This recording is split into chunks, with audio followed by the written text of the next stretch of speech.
আসসালামু আলাইকুম। Shimul memorial north south school and college কর্তৃক আয়োজিত অনলাইন ক্লাসে সপ্তম শ্রেণীর সকল শিক্ষার্থীকে জানাচ্ছি স্বাগত। উপস্থাপনায় আছি আমি সাবিনা ইয়াসমিন, সহকারী শিক্ষক, Shimul memorial north south school and college. আশা করি তোমরা সকলে ভালো আছো, বাসায় আছো এবং নিরাপদে আছো। কয়েকদিন আগে আমরা ঈদুল আজহার ছুটি উদযাপন করলাম। আমাদের সাপ্তাহিক পরীক্ষা শুরু হয়ে গেছে। আসলে আমরা এখন একটু লেখাপড়ায় মনোযোগ দিই এবং আমরা প্রত্যেকে যেন সাপ্তাহিক পরীক্ষা অ্যাটেন্ড করি সেই বিষয়ে সচেষ্ট থাকবো। তাহলে আজকে আমি বাংলাদেশ বিশ্ব পরিচয় বিষয় অধ্যায় 10 বাংলাদেশের সামাজিক সমস্যা পার্ট 4 থেকে 5 এই অধ্যায়ের উপরই ক্লাসটি নেব। নিশ্চয় তোমাদের মনে আছে পূর্ববর্তী ক্লাসে আমি অধ্যায় 1 থেকে 3 পাঠ করেছি এবং বাংলাদেশের একটি সামাজিক সমস্যা নিয়ে আলোচনা করেছিলাম। আজকে আমরা বাংলাদেশের আরেকটি সামাজিক সমস্যা জানব।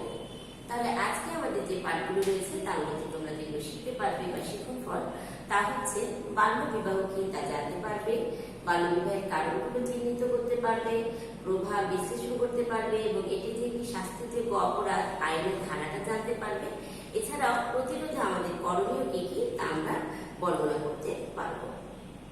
আলোচ্য বিষয় আমরা প্রত্যেকেই খাতায় আলোচ্য বিষয়টি লিখে নেব। তাহলে বুঝতেই পারছো যে আজকে আমাদের আলোচ্য বিষয়টা কি হবে। আজকে আমাদের আলোচ্য বিষয়টি বাংলাদেশের আরেকটি বড় সামাজিক সমস্যা অর্থাৎ বাল্য বিবাহের ধারণা, বাল্য বিবাহের কারণ, বাল্য বিবাহের প্রভাব, প্রতিরোধ এবং আইন। সামাজিক সমস্যা আমরা এর পূর্ববর্তী 3টি বা 4টি ক্লাসে কিন্তু বাংলাদেশের কতগুলো সামাজিক সমস্যা নিয়ে আলোচনা করছি বা জানতে পারছি। তাহলে সামাজিক সমস্যাটা আসলে কি? সামাজিক সমস্যা বলতে আমরা কি বুঝি? যে সমস্যা সমাজে বিদ্যমান যা ব্যক্তি ও সমাজের উপর ক্ষতিকর প্রভাব বিস্তার করে এবং দেশের অর্থনৈতিক ও সামাজিক উন্নয়নকে বাধাগ্রস্ত করে তাকে আমরা বলছি সামাজিক সমস্যা। বাংলাদেশে কিন্তু অনেকগুলো সামাজিক সমস্যা রয়েছে। যেমন বাংলাদেশের প্রধান যে সামাজিক সমস্যা সেগুলো হচ্ছে দারিদ্রতা, বেকারত্ব, জনসংখ্যা সমস্যা, যৌতুক সমস্যা, বাল্য বিবাহ, প্রবীণ সমস্যা, নারী সমস্যা ইত্যাদি। এর মধ্যে কিন্তু অনেকগুলো নিয়ে আমরা আলোচনা করে ফেলেছি। তাহলে আজকে আমরা আরেকটি বড় সামাজিক সমস্যা নিয়ে আলোচনা করব। তাহলে আজকে আমাদের যে মূল আলোচ্য বিষয় সেটি হচ্ছে বাল্য বিবাহ। বাল্য বিবাহ কি? প্রথমে মনে রাখতে হবে বাল্য বিবাহ নিরোধ আইন 1929 সালে প্রণয়ন করা হয়। আমি আবার বলছি, বাল্য বিবাহ নিরোধ আইন 1929 সালে প্রণয়ন করা হয়, যা বাংলাদেশ সরকার 2014 সালে কি করেছে? অনুমোদন পেয়েছে। এই আইন অনুযায়ী শিশু বলতে আমরা কি বুঝি? এই আইন অনুযায়ী শিশু বলতে 18 বছর বয়সের যারা কম বয়সী তারা প্রত্যেকেই কিন্তু শিশু। তাহলে 18 বছর বয়সের কম বয়সী মেয়ে এবং 21 বছর বয়সের কম বয়সী ছেলেকে যদি বিয়ের আওতায় আনা হয় তখন আমরা সেই বিয়েকে বলবো বাল্য বিবাহ। অর্থাৎ বিয়ের জন্য যে আইন অনুমোদিত বয়স রয়েছে, বয়সের চেয়ে যদি উভয় কম বয়সী হয় অথবা যে কোনো একজন কম বয়সী হয় তাহলে সেক্ষেত্রে সেই বিবাহটা হবে বাল্য বিবাহ। আশা করি তোমরা বুঝতে পেরেছো। আমরা চিত্রে একটি বাল্য বিবাহের চিত্র দেখতে পাচ্ছি। বাল্য বিবাহ নিরোধ আইন, প্রথমে আমি বললাম যে বাল্য বিবাহ নিরোধ আইন প্রণয়ন করা হয়েছে বিশ্বে 1929 সালে, যা বাংলাদেশ 2014 সালে অনুমোদন করেছে। এখন আমরা দেখব যে 2017 সালে আবার একটি আইন প্রণয়ন করা হয় বাংলাদেশে। সেখানে বলা হয় বাল্য বিবাহ নিরোধ আইনে যে বাল্য বিবাহ একটি অপরাধ। কোন প্রাপ্তবয়স্ক ব্যক্তি যদি এই অপরাধ করে তাহলে সে শাস্তির আওতায় আসবে। কিভাবে আসবে? তাকে 2 বছর কারাদণ্ড এবং 1 লক্ষ টাকা অর্থদণ্ড অথবা উভয় দণ্ডে সে দণ্ডিত হতে পারবে। কোন অপ্রাপ্ত বয়স্ক নারী বা পুরুষ যদি বাল্য বিবাহ করে, আমরা এতদিন জানলাম যদি কোনো প্রাপ্তবয়স্ক অর্থাৎ ছেলে যদি 25 বছর বা 30 বছরের হয় কিন্তু মেয়ের বয়স যদি 18 বছরের কম হয় তাহলে কেউ একজন যদি প্রাপ্তবয়স্ক হয় তখনও কিন্তু সেটি বাল্য বিবাহ বলে গণ্য হবে। আবার উভয় যদি বাল্য বিবাহ হিসেবে গণ্য হয় অর্থাৎ তাদের বয়সটা যদি কম হয় তখনও তারা শাস্তির আওতায় আসবে। কিভাবে আসবে? তাদেরকে 1 মাস কারাদণ্ড এবং 50,000 টাকা জরিমানা করা হবে। এছাড়া উভয় দণ্ডে দণ্ডিত হতে পারে, অর্থাৎ এটি কিন্তু সম্পূর্ণ বিচারকের উপরে নির্ভর করবে।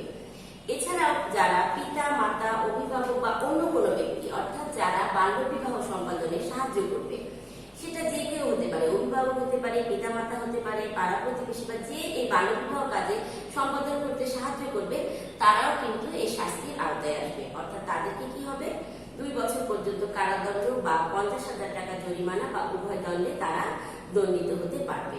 তাহলে আমরা বুঝতে পারছি যে বাল্য বিবাহ একটি শাস্তিযোগ্য শাস্তিযোগ্য অপরাধ। বাল্যবিবাহের কারণ।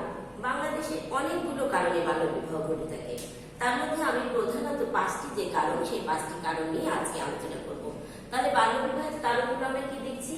দারিদ্রতা, সামাজিক নিরাপত্তার অভাব, অভিভাবকদের শখ, যৌতুক, জনসংখ্যা। এছাড়াও কিন্তু আরো অনেক কারণে বাল্যবিবাহ হয়ে থাকে। দেখো, আমরা চিত্রে অনেকগুলো দরিদ্র শিশুর ছবি দেখতে পাচ্ছি, তাই না? বাংলাদেশ হচ্ছে মধ্যম আয়ের একটি দেশ। যদিও আমরা মধ্যম আয়ের একটি দেশ, কিন্তু আমাদের দেশে অনেক মানুষ এখনো দরিদ্র সীমার নিচে বাস করে। এবং দেখা যায় দরিদ্র জনগোষ্ঠী বা দরিদ্র পিতামাতারা কি করে, সন্তানের ভরণ পোষণের দায়িত্ব পালন না করতে পারার জন্য বা খুব দ্রুত এই দায়িত্ব থেকে অব্যাহতির জন্য কি করে, তারা যে বয়স হওয়ার আগে তারা ছেলেমেয়ের বিয়ের ব্যবস্থা করে এবং তারা বিয়েটা দিয়ে দেয়। বাল্যবিবাহের প্রবণতাটা বেড়ে যায়। তাহলে দারিদ্রতাটা কিন্তু একটি অন্যতম কারণ। বাংলাদেশে বাল্যবিবাহের জন্য দারিদ্রতাটা একটি অন্যতম কারণ। কারণ দরিদ্র পিতামাতারা দেখা যায় সন্তানের ভরণ পোষণ থেকে অব্যাহতি পাওয়ার জন্য বা যদি ছেলে সন্তানের বাবা মা থাকে কিছু সম্পদ আহরণের জন্য যৌতুক হিসেবে বা যেভাবেই হোক বাল্যবিবাহ তারা তখন দিয়ে দেয়। অর্থাৎ দারিদ্রতা একটি বড় কারণ। সামাজিক নিরাপত্তার অভাব, এটিও অন্যতম একটি কারণ বাল্যবিবাহের। তোমরা লক্ষ্য করে দেখবে যাদের বাসায় ছেলে মেয়ে আছে বা যারা ভাই বোন থাকো একসাথে, তারা দেখবে কি যে বাবা মারা কি হয়, বাইরে যখন ছেলেদেরকে পাঠায় নিশ্চিন্ত মনে পাঠায় অথবা স্বাচ্ছন্দ্যে থাকে যে আমার ছেলেটা বাইরে গেছে। কিন্তু যখন মেয়ে বাইরে যায়, বিশেষ করে সন্ধ্যার পরে যখন কোনো একটি মেয়ে বাইরে থাকে, তখন কিন্তু বাবা মা দুশ্চিন্তাগ্রস্ত হয়। অর্থাৎ তারা কিন্তু স্বাচ্ছন্দ্য বোধ করে না। তার কারণ কি? তার কারণ কি জানো? বাংলাদেশে এখনো বা আমাদের সমাজে এখনো আমরা নিরাপত্তাহীনতায় ভুগি। অর্থাৎ আমাদের যে নিরাপত্তার প্রয়োজন বা যেটা রয়েছে সেটা কিন্তু সম্পূর্ণভাবে আমরা এখনো পাচ্ছি না।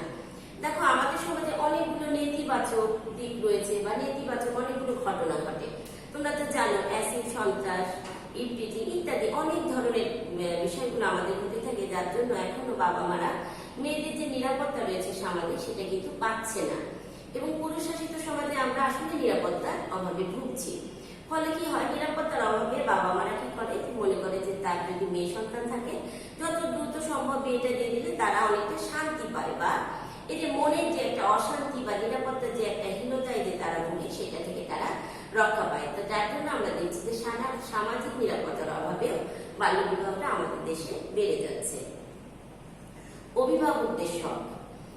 আমরা দেখছি যে বাল্যবিবাহের পিছনে আরো একটি কারণ রয়েছে বাবা মা বা দাদা দাদির শখ বা শখ। অনেক সময় যে পরিবারে দাদা দাদি থাকে বা বাবা মা অনেক সময় মনে করে যে আমরা পুত্র বধূকে দেখে যাব, বা দাদা দাদি মনে করে আমরা নাতি জামাই বা নাত জামাই, এইরকম একটা পরিস্থিতি আমাদের বা মানসিকতা এখনো আমাদের সমাজে রয়েছে।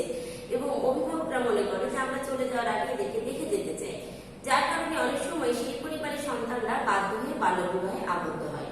অর্থাৎ বাল্যবিবাহের আরো একটি কারণ হচ্ছে অভিভাবকদের শখ। যৌতুক। নিশ্চয় মনে আছে পূর্ববর্তী আমরা পাঠে যৌতুক নিয়ে আলোচনা করেছিলাম। তোমাদের যৌতুকের কথা নিশ্চয়ই মনে আছে যে যৌতুক কিন্তু স্ব ইচ্ছায় দেওয়া হয় না, বাধ্য করা হয় বা জোর করে যেটা দাবি করা হয়। তো বাংলাদেশে প্রত্যেকটা সমাজের প্রত্যেকটা স্তরে যৌতুক এখনো বিদ্যমান, এটা ধনী থেকে দরিদ্র শ্রেণী পর্যন্ত। এবং দেখা যাচ্ছে যৌতুকের কারণে বাল্যবিবাহ অনেক সময় বেড়ে যাচ্ছে। বাল্যবিবাহ বলি, বহু বিবাহ বলি, বিবাহ বিচ্ছেদ বলি, এগুলো কিন্তু অনেকটা কারণ হচ্ছে যৌতুক। জনসংখ্যা। বাংলাদেশ আয়তনে খুব ছোট্ট একটা দেশ, কিন্তু জনসংখ্যায় কিন্তু বাংলাদেশ ছোট না। বাংলাদেশ হচ্ছে জনবহুল একটি দেশ। পরিবারের লোক সংখ্যা যখন বাড়তে থাকে, বিশেষ করে যদি ওই পরিবারে মেয়ে সন্তানের সংখ্যা বেশি হয়, তখন বাবা মা কি করে, কন্যা সন্তানের বিয়ের জন্য ব্যস্ত হয়ে পড়ে বা দ্রুত বিয়ের একটা ব্যবস্থা করে। এভাবেও কি হচ্ছে, বাল্যবিবাহটা বেড়ে যাচ্ছে। তাহলে আজকে আমরা বাল্যবিবাহের অনেকগুলো কারণ রয়েছে, তার মধ্যে 5টি কারণ নিয়ে আলোচনা করলাম। তোমরা প্রয়োজনে কিন্তু 5টি কারণ খাতায় লিখে নেবে। বাল্যবিবাহের প্রভাব, অর্থাৎ বাল্যবিবাহ হলে সমাজে আমরা কি কি লক্ষ্য করতে পারি। দেখো, সমাজে নানা ধরনের অর্থাৎ ব্যক্তি থেকে শুরু করে সামষ্টিক সমস্যা তৈরি হয়। ব্যক্তি বলতে একটি পরিবার থেকে শুরু করে সমাজ, রাষ্ট্র কিন্তু এই সমস্যায় গ্রস্ত বা বাল্যবিবাহের ফলে বিভিন্ন সমস্যাগুলো তৈরি হতে থাকে। আমাদের যে মাতৃমৃত্যু, শিশু মৃত্যু যে রয়েছে তার হারও কিন্তু বাল্যবিবাহের কারণে বেড়ে যাচ্ছে। এছাড়াও বহু বিবাহ, বিবাহ বিচ্ছেদ, বিভিন্ন যে সামাজিক সমস্যাগুলো সেগুলো আমরা বাল্যবিবাহের কারণে দেখতে পাচ্ছি। তাহলে আমরা দেখতে পাচ্ছি বাল্যবিবাহের কারণে মাতৃমৃত্যু এবং শিশু মৃত্যুর হার কিন্তু প্রতিনিয়ত বেড়ে যাচ্ছে। দেখো তথ্য অনুযায়ী দেখো 2016 সালের জরিপে দেখা গেছে যে মাতৃমৃত্যুর হার ছিল 176 জন প্রতি লক্ষে। আবার 1990 সালে শিশু মৃত্যুর হার ছিল প্রতি হাজারে 149 জন। তাহলে আমরা কি দেখছি যে গ্রামীণ দরিদ্র পরিবারগুলোতে 18 থেকে 20 বছর বয়সে ছেলে মেয়ে বা বিরাট সংখ্যক একটা ছেলে মেয়ে বিয়ে হয়ে যাচ্ছে এবং বাল্যবিবাহের কারণে কি হচ্ছে, মেয়েরা খুব অল্প বয়সে গর্ভধারণ করছে। এক্ষেত্রে দেখা যাচ্ছে সেই ছেলে বা মেয়ে মানসিক বা শারীরিক যে পরিপক্কতা সেটা আসার পূর্বে তারা বাবা মা হয়ে যাচ্ছে। ফলে কি হচ্ছে, নিশ্চয়ই অনেক সমস্যার সম্মুখীন হচ্ছে। সামাজিকভাবে তো সমস্যার সম্মুখীন হচ্ছে, তাছাড়া শারীরিকভাবেও তারা অনেক দুর্বল হয়ে যাচ্ছে। আমরা কি দেখছি যে যখন একটি কিশোরী মেয়ে শারীরিকভাবে মা হয়ে যায় তখন সে বিভিন্ন পুষ্টিহীনতায় বা বিভিন্ন দুর্বলতা এবং শারীরিক যে জটিলতা এগুলো তার শরীরের মধ্যে জন্ম হয় এবং সে একটি পুষ্টিহীন এবং দুর্বল শিশুর জন্ম দেয়। এভাবে কি হয়, অপুষ্টি, অসুস্থতা এবং বিভিন্ন শারীরিক জটিলতায় মা ও শিশু মৃত্যুবরণ করে। এটি কি আমাদের কারো কাম্য? কারো কিন্তু এটি কাম্য নয়। তাহলে এটি একটি কষ্টকর বিষয়। কিন্তু আমরা দেখছি যে প্রতিনিয়ত বাংলাদেশে বাল্যবিবাহের কারণে শিশু মৃত্যু এবং মাতৃমৃত্যু তার হারটা কিন্তু বেড়ে যাচ্ছে। এছাড়াও তোমরা যদি দেখো, লক্ষ্য করো, শুধু সমাজে আমরা যেগুলো বললাম এগুলো তো প্রভাব বিস্তার করে। এই প্রভাবগুলো কিন্তু আমরা বিভিন্ন নাটক, নাটিকা, প্রামাণ্যচিত্র, জনপ্রিয় যে কার্টুন সেগুলোর মাধ্যমে কিন্তু পেয়ে থাকি। তোমাদের নিশ্চয়ই মনে আছে মিনা কার্টুনের কথা। কি আমরা কি দেখতে পাচ্ছি চিত্রে? মিনা কার্টুনের একটি চিত্র দেখতে পাচ্ছি, তাই না? এটি আমার মনে হয় আমাদের প্রত্যেকেরই খুব পছন্দের একটি জনপ্রিয় কার্টুন। এই কার্টুনটি জাতিসংঘ কর্তৃক ইউনিসেফের মাধ্যমে প্রচারিত হয়ে থাকে। এই কার্টুনের মাধ্যমে বিভিন্ন সচেতনতামূলক বিষয়গুলো আমাদের সামনে তুলে ধরা হয়।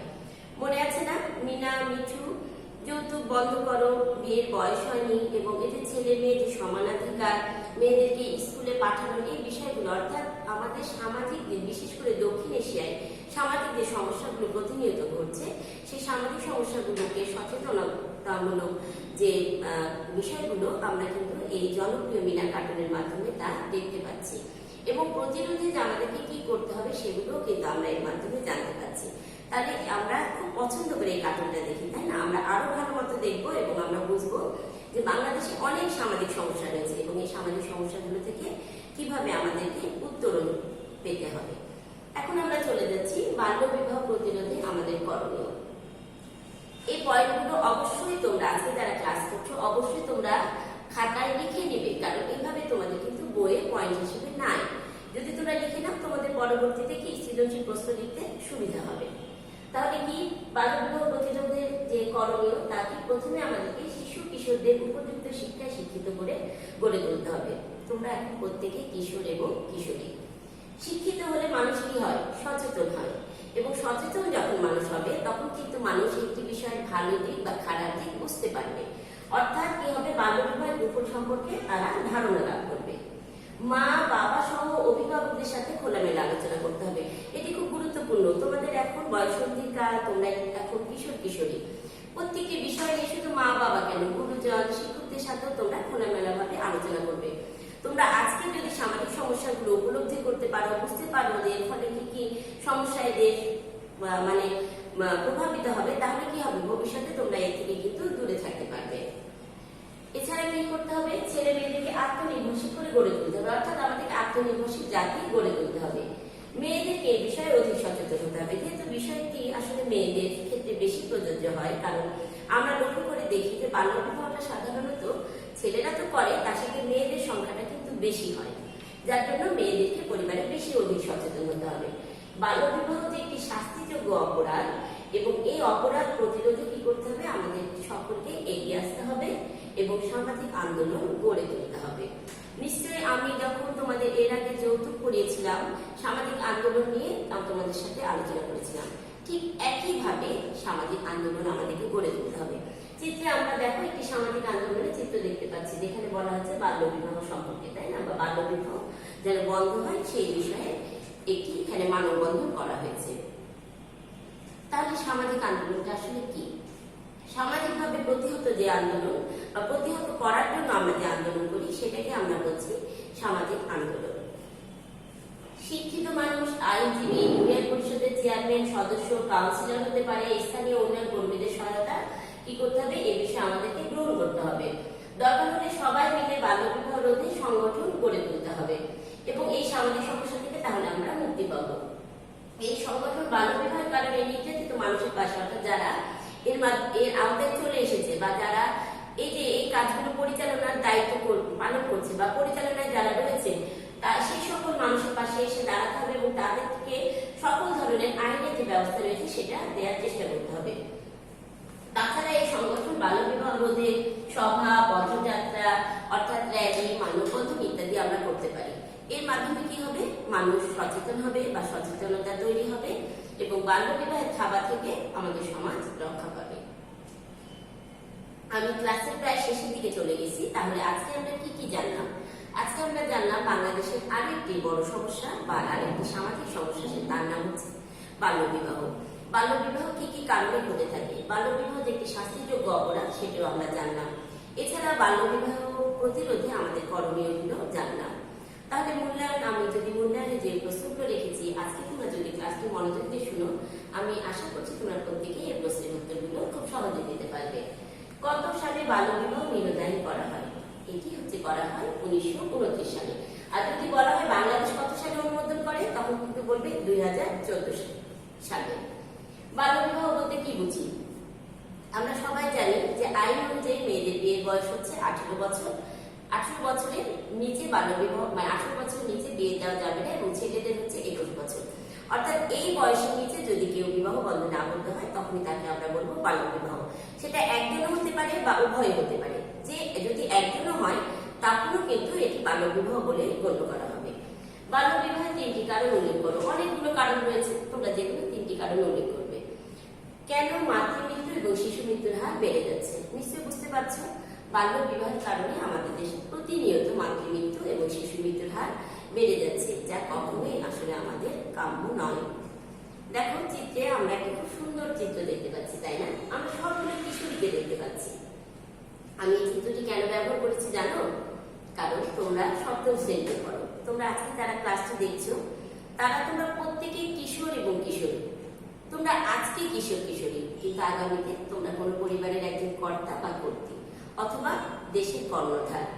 আমরা যদি এখন থেকে আমাদের সামাজিক সমস্যাগুলোর দিকে লক্ষ্য করি, এই প্রতিরোধে কাজ করি, ব্যবস্থা নেই, বা ভবিষ্যতে আমরা যদি এটা যে একটি শাস্তিযোগ্য অপরাধ বা কখনোই করা যাবে না, এটা যদি মনে প্রাণে বিশ্বাস করি, তাহলে কিন্তু কখনোই সামাজিক সমস্যাগুলো আর হবে না এবং আমাদের দেশ অনেক সামাজিক সমস্যা থেকে রক্ষা পাবে এবং দেশটি উন্নতির দিকে এগিয়ে যাবে। তাহলে আগামী দিন, আজকে যে আমি ক্লাসটি নিলাম, তারপরে তোমাদের টপ টেস্ট হবে। শেষ কথা আবার বলছি যে আমরা এখন করোনাকালীন সময় বাস করছি। তাহলে আমরা কি করব? বাসাতে থাকবো, নিরাপদে থাকবো। বাইরে বের হলে আমরা স্বাস্থ্যবিধি মেনে চলবো। আর আমরা স্বাস্থ্যকর যে খাদ্য সেগুলো কিন্তু গ্রহণ করবো, অর্থাৎ পুষ্টিকর খাদ্যগুলো গ্রহণ করবো। আমরা মানসিকভাবে, শারীরিকভাবে ভালো থাকবো। আমাদের আজকে যে পরিস্থিতি, আমরা কিন্তু সেটা কখনোই দেখিনি। আমরা দেখিনি, তোমাদের বাবা মারা দেখেনি, তোমরা দেখনি।